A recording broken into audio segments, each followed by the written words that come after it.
Now, if you fancy a proper classic, and when I say a classic, really, I mean a real vintage car, but a family car that you can tootle around in probably no more than 30 miles an hour, then something like this, a 1938 Armstrong Siddeley. Just look at this.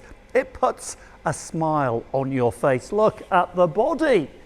It is just the perfect classic looking thing. Sunday lunches, touring around on summer's afternoons. This is really quite an interesting car. So I'm going to talk you through it. I'm going to show you the inside, which is absolutely magnificent, as characterful as the outside. Tell you a bit about it, some background information. Then it's over to you to put your price on it. I think you might be surprised with this one. This is an everyman family classic car. Let me show you around. Oh, look at that. I love the classic profile of this thing. It's just pre-war elegance. You've got suicide doors in the back, loads of seating space. This thing is, you know, it's two owners from new. It's been well used and well maintained and in just about constant use. And it looks it. It just, oh, look at the front end. Look at the lights. Big headlamps. I mean, you wouldn't see much in the dark, but look at this. I'm just going to come in nice and tight on the Sphinx. This is the Armstrong Siddeley car mascot. This is the thing you look at through that windscreen, that flat windscreen. Great upright driving position. Lovely long bonnet for such a small car too. But let's have a look on the inside. Look at that. Both doors open. Loads of space for as many family members as you can cram in. Starting handle on the floor, you're going to need that. There's the original sofa. I mean, that looks like a proper Art Deco sofa to me. It's blue leather matching the blue body. Just needs a bit of a wax up. Carpets are badly worn, but all adds to the character. Lovely wooden dash, again, very deco-y. This is what the passenger would see down that nice long bonnet, looking at the Sphinx. So now you're going to glance over as a passenger, look over to the driver. There's your profile of the driver's seat, and this is how you get into the driver's seat. Loads of room here. Get dogs and everything. Picnic baskets, the lot. Starting handle. Oh, there's a bit of rope. You need rope, that's for sure, in these things. Let's see what the driver sees. There's his seat. Big steering wheel, column, gear change, just 2 dials. It says 80 miles an hour on the dial. No chance on earth. It might have done 60 in its day. It would rattle to death at 60 today. I think you've got to cruise on a good day at, say, 40. But let me show you some of the things I really love about this thing. Look at the chrome work. It's so Art Deco. I love the spare wheel on show and covered, very kind of gangster movie territory. And look at this. You might find this strange, but I love the fact that the rubbers are all completely shrunk and deteriorated, filled in with silicone. Just shows regular, genuine use. Look at the front end. I love the thin, skinny tyres. Great in the snow.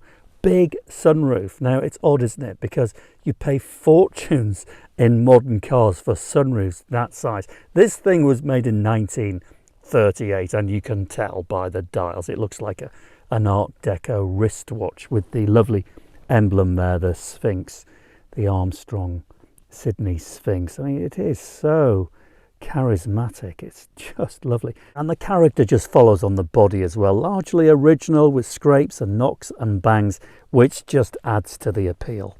So there you have it, a quick tour around a 1938 Armstrong Siddeley. But before you put your value on it, how much do you think this thing is worth, you've got to know how it drives. Now, luckily for me, the car is in for some basic maintenance at Carrosserie in Barnard Castle. I'm mates with the owner of Carrosserie, Dick, and he's mates with the owner of this 38 Armstrong Siddeley, and they've agreed to let me take it for a quick spin around the industrial estate. So jump in and then make your mind up as to how much you think this proper little vintage is worth. And there she is. This is Dick in the car here. Dick is the owner of Carrosserie. He knows these cars through and through. So in actual fact, I'm going to let Dick do the driving because he loves the pre-select gearbox. If you've never seen a pre-select gearbox in action, Dick will show you how it works. Pretty simple, really. Look at that. That is a look of pure concentration. With these old cars, you've got to really sense them, get in tune with them. So as Dick just warms up the old 38 Armstrong Siddeley, she looks so devastatingly pretty in my mind. She'll move, there she goes. So she's in for a little bit of work. You can see there a couple of drips on the floor. That's very normal. You've got to expect that with old classic cars. 14 horsepower there, really getting revved up. No powered steering, but little thin wheels, so it's not an issue. So over to Dick and he'll tell you all about pre-select. Take the Armstrong Siddeley for a little ride using the pre-selector gearbox, the Wilson pre-selector gearbox, which is a delightful thing, very similar to the ones used on the old London buses many years ago. And basically pre-select means I can go into second gear there on the stick, even though I'm in first, and dip the clutch and I'm now in second. Seems a bit complicated to me, Dick.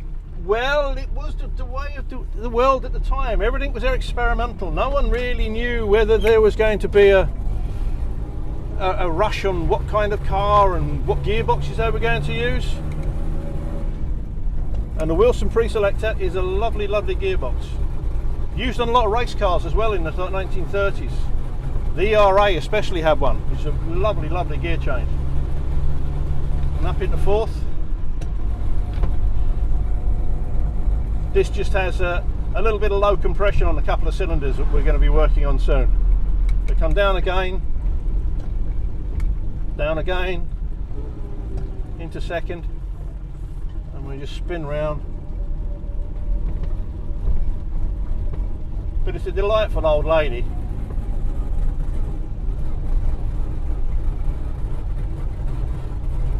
And she doesn't just want to run clean at the moment.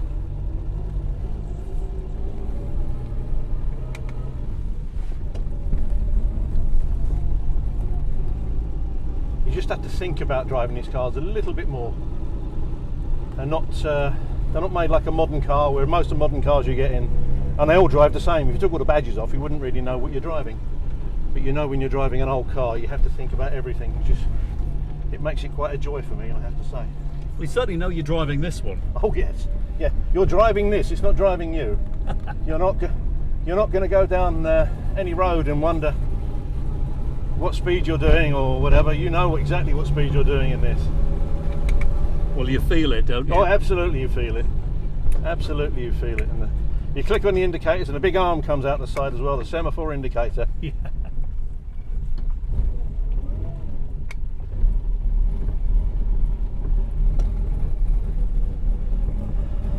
And we're back. Well, she's running a little lumpy at the moment, but you know, that's why she's in the garage. They're not a fortune to maintain, but regular maintenance parts are cheap and easily available. I've got to tell you though, the driving position is great, nice and high up, good visibility, and those old Art Deco sofas are so comfortable.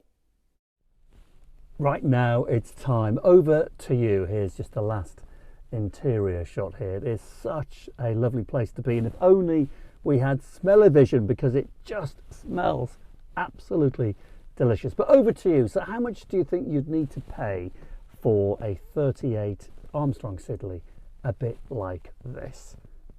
Have a think about it for a few seconds and I'll come back with a valuation.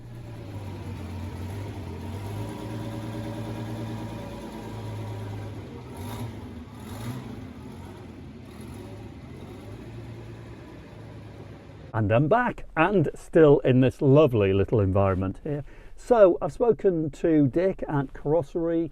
We've chatted to the owner. This car isn't for sale, but we reckon that you would need to spend £12,500 or thereabouts to buy something like this. A good, usable, proper vintage family weekend fun classic car, and it's worth every penny. So let me know, how did you do? Leave some comments, get in touch, and don't forget, come back soon for more classic car reviews and quizzes. I'm David Harper. Until next time, cheerio.